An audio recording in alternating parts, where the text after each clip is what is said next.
ناظرین کی خدمت میں سلام و آداب. آپ دیکھ رہے ہیں وائس آف لداخ. آج بدھ ہے، جولائی کی 23 اور محرم الحرام کی 27 تاریخ. آج کی تازہ ترین خبروں کو لے کر میں سعید ہاشم رضوی حاضر. ناظرین سے گزارش ہے کہ تازہ ترین خبروں اور حالات و واقعات سے باخبر رہنے کے لیے ہمارے چینل کو سبسکرائب کریں اور خبریں آخر تک ضرور دیکھیں. آپ دیکھ رہے ہیں آپ کا پسندیدہ news channel voice of Ladakh.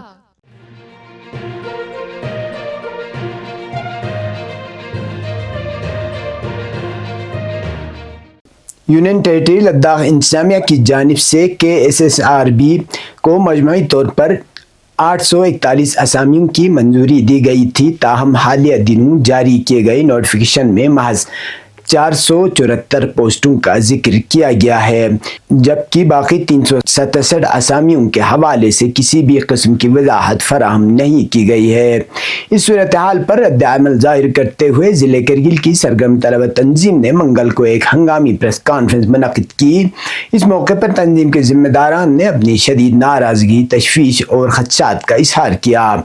طلبہ رہنماؤں کا کہنا تھا کہ یہ صرف کوئی تکنیکی مسئلہ نہیں بلکہ سینکڑوں نوجوانوں کے مستقبل کا سوال ہے. اگر یوٹی انتظامیہ نے 841 اسامیوں کی منظوری دی تھی تو صرف 474 پر نوٹیفیکیشن جاری کرنا غیر منصفانہ اور ناقابل قبول ہے. طلبہ تنظیم نے یہ بھی نشاندہی کی کہ لیہ کے لیے 545 اسامیوں کی سفارش کی گئی تھی، جن میں 537 پوسٹوں پر نوٹیفیکیشن جاری ہوا، جبکہ کرگل کے معاملے میں صورتحال اس کے برعکس ہے. ان کے مطابق کرگل کے ساتھ اس نوعیت کا فرق برتنا امتیازی سلوک کے مترادف ہے. انہوں نے حکام سے وضاحت طلب کرتے ہوئے ضلع انتظامیہ اور یوٹی حکومت سے باقی 367 پوسٹوں کے بارے میں سوال کیا. طلبہ تنظیم نے جموں کشمیر سے ریفر کی گئی 76 اسسٹنٹ پروفیسر کے اسامیوں کو تاحال ایڈورٹائز نہ کیے جانے پر بھی سوال اٹھایا. اس کے ساتھ ساتھ اردو، ہندی اور عربی جیسے مضامین میں موجودہ خالی پوسٹوں پر بھرتی نوٹیفیکیشن نہ نکالنے پر بھی تشویش ظاہر کی گئی. تنظیم نے یہ بھی کہا کہ حال ہی میں جاری کی گئی پوسٹوں کے انٹرویو کے لیے اب تک سلیبس جاری نہ ہونا امیدواروں میں بے چینی پیدا کر رہا ہے.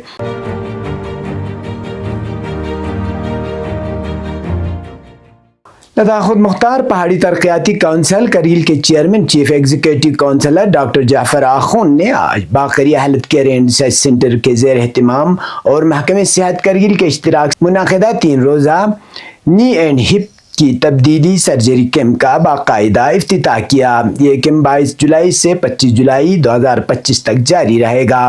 افتتاحی تقریب میں chief medical officer Kargil, medical superintendent Haryana کے معروف اسپتال میدانتا کے ڈائریکٹر برائے گھٹنے کی سرجری ڈاکٹر عتیق وسیدو، امام خمینی میموریل ٹرسٹ کرگل کے چیئرمین حجت الاسلام شیخ محمد صادق رجائی، BHC NRC اور IKMT کے رضاکار، معزز بزرگ شہری اور دیگر متعلقہ افسران موجود تھے.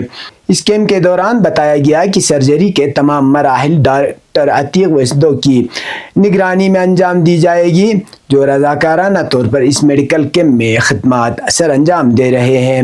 اپنے خطاب میں ڈاکٹر جعفر آخون نے باقری health care and research centre Kargil کے اس رضاکاروں کی کاوشوں کو سراہتے ہوئے کہا کہ وہ کرگل جیسے دور دراز خطے میں خصوصی طبی سہولیات کی فراہمی کے لیے قابل تحسین خدمات انجام دے رہے ہیں، خصوصاً ان لوگوں کے لیے جو مہنگا علاج برداشت نہیں کر سکتے. انہوں نے ادارے کی خدمات کو قابل فخر قرار دیتے ہوئے مستقبل میں بھی اس طرح کے کیمپ منعقد کرنے کی ترغیب دی.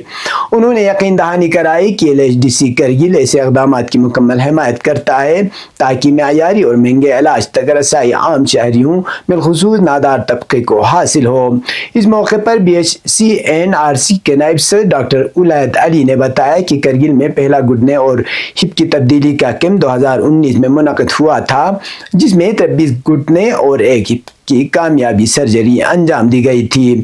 اس سال اب تقریباً 60 مریض گھٹنے کی سرجری کے لیے رجسٹرڈ ہو چکے ہیں، جبکہ کئی مریض ہپ کی سرجری کے امیدوار بھی ہیں.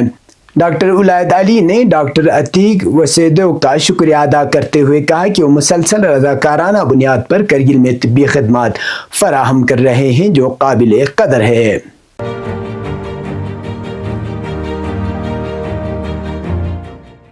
لداخ پہاڑی ترقیاتی کونسل لیہ کے چیئرمین ٹاشی گیلسن اس وقت بال بال بچ گئے جب ان کی گاڑی سڑک پر پھسل کر زنسکار دریا میں جا گری۔ حکام کا کہنا ہے کہ یہ واقعہ نیمو پدم درچا سڑک پر چلنگ کے دور دراز علاقے کے قریب کے مقام پر پیش آیا۔ حکام کا کہنا ہے کہ یہ حادثہ اس وقت پیش آیا جب چلنگ کلیمہ کے مقام پر بارڈر روڈ آرگنائزیشن کے اہلکار پیر کے روز ہوئی شدید بارشوں کے بعد آئی اچانک طغیانی اور مٹی کے تودوں کو ہٹانے کے لیے رات بھر سڑک صاف کرنے میں مصروف تھے۔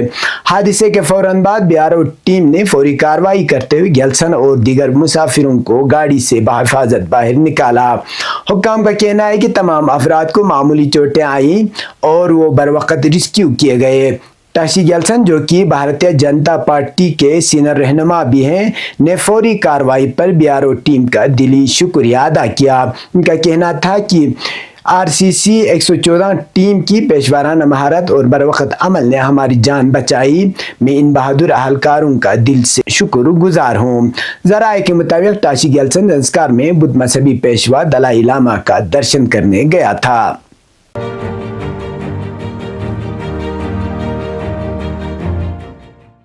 لداخ خود مختار پہاڑی ترقیاتی کونسل کرگل کے چیف ایگزیکٹو آفیسر و deputy commissioner Rakesh Kumar IAS نے زنسکار سب ڈویژن میں بجلی سے متعلق مختلف بنیادی ڈھانچوں کا معائنہ کیا، جن میں ہفتال پاور ہاؤس، رارو الیکٹریکل اسٹیشن اور تکر 11 kV لائن شامل ہیں۔ دورے کے دوران ہفتال پاور ہاؤس پر جاری نہری تعمیرات کے کام کا تفصیلی جائزہ لیا گیا۔ DC نے چیف پروجیکٹ انجینئر کو ہدایت دی کہ نہر کی تعمیر کا کام اگست کے آخر تک مکمل کیا جائے تاکہ پاور پلانٹ کی کارکردگی میں بہتری لایا جا سکے۔ انہوں نے منصوبے کی بروقت تکمیل پر زور دیتے ہوئے کہا کہ تاخیر سے بجلی کی پیداوار اور ترسیل متاثر ہو سکتی ہے۔ رارو الیکٹریکل اسٹیشن میں DC نے بار بار پیدا ہونے والی لائن فالٹ کی شکایت کا نوٹس لیا اور متعلقہ افسران کو ہدایت دی کہ اس مسئلے کو پائیدار حل کے لیے اقدامات کریں، جن میں کسی نئی کیبل کی تنصیب یا متوازی لائن بچھانا شامل ہو سکتا ہے۔ تگری میں 11 kV لائن کے معائنے کے دوران ڈپٹی کمشنر نے بارڈر روڈ آرگنائزیشن اور متعلقہ محکموں کو سخت ہدایت جاری کی کہ کوئی بھی بلاسٹنگ کا عمل صرف جونیئر انجینئر اور تکنیکی عملے سے مشورے کے بعد انجام دیا جائے۔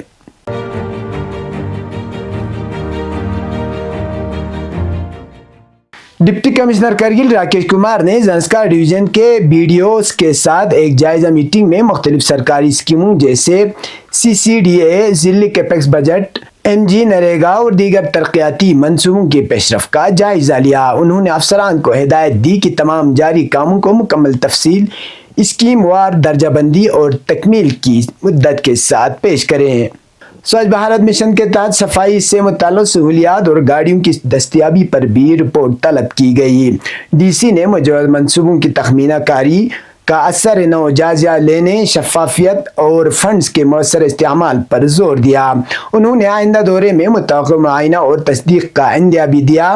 تعلیم کے شعبے میں انہوں نے زونل ایجوکیشن آفیسر زنسکار کو بھی طلبہ و اساتذہ کا تناسب، سکول انفراسٹرکچر، ڈراپ آؤٹ شرح، نتائج اور تعلیمی بہتری کے لیے درکار اقدامات پر مبنی تفصیلی رپورٹ پیش کرنے کی ہدایت دی۔ میٹنگ میں SDM زنسکار محمد حسن، ایجوکیشن آفیسر چھیونگ درجے، BDO ٹنڈک درجے اور محمد علی اور دیگر موجود تھے۔ اب پیش ہے قومی اور بین الاقوامی خبریں۔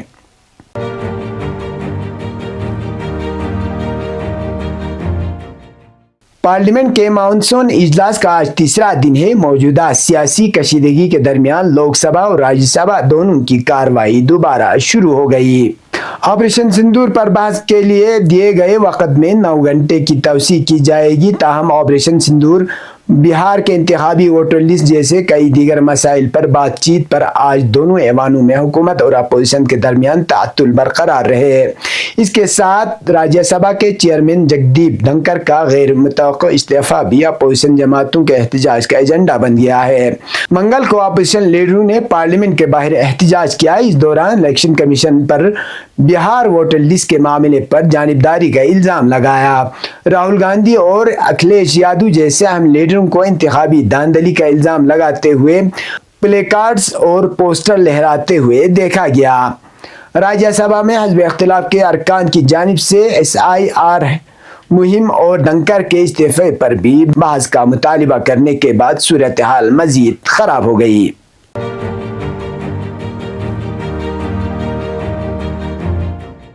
الجزیرہ کو انٹرویو دیتے ہوئے اسلامی جمہوریہ ایران کے ڈاکٹر صدر پزشکیان نے کہا کہ ہم ہر قسم کی جارحیت کا جواب دینے کے لیے تیار ہیں۔ انہوں نے کہا کہ اسرائیل نے ہمیں نقصان پہنچایا ہے اور ہم نے پوری طاقت سے اس پر وار کیا، مگر وہ اپنے نقصان کو چھپاتا ہے۔ انہوں نے مزید کہا کہ اسرائیل ایران کو تقسیم، غیر مستحکم اور ختم کرنے کی کوشش میں ناکام رہا۔ ایرانی صدر نے اس بات پر زور دیا کہ ہم جنگ نہیں چاہتے، لیکن ہمیں جنگ بندی کی ضمانت پر بھی کوئی اعتبار نہیں۔ ہم پوری طاقت سے اپنے دفاع کے لیے تیار ہیں۔ اسرائیل ہمارے میزائل حملوں کی کامیابی پر بات نہیں کرتا، لیکن اس کی جانب سے جنگ روکنے کی درخواستیں بہت کچھ ظاہر کرتی ہیں۔ صدر پزشکیان نے کہا کہ ایران نے نہ پہلے کبھی سر جھکایا ہے اور نہ آئندہ ایسا کرے گا، مگر ہم سفارتکاری پر یقین رکھتے ہیں۔ ایران کی جوہری پالیسی پر گفتگو کرتے ہوئے انہوں نے کہا کہ ہم ایٹمی ہتھیار بنانے کے خلاف ہیں۔ یہ ہمارا سیاسی، دینی، انسانی اور اسٹریٹجک موقف ہے۔ یورینیم کی افزودگی بین الاقوامی قوانین کے تحت ہمارے ملک میں جاری رہے گی۔ انہوں نے واضح کیا کہ آئندہ مذاکرات فریقین کے مفادات کی بنیاد پر ہونے چاہیے۔ ہم دھمکیوں سے مرعوب نہیں ہوں گے۔ یہ تھا اب تک کی خبریں۔ اس کے ساتھ مجھے اور میرے ساتھیوں کو دیجیے اجازت۔ اللہ حافظ۔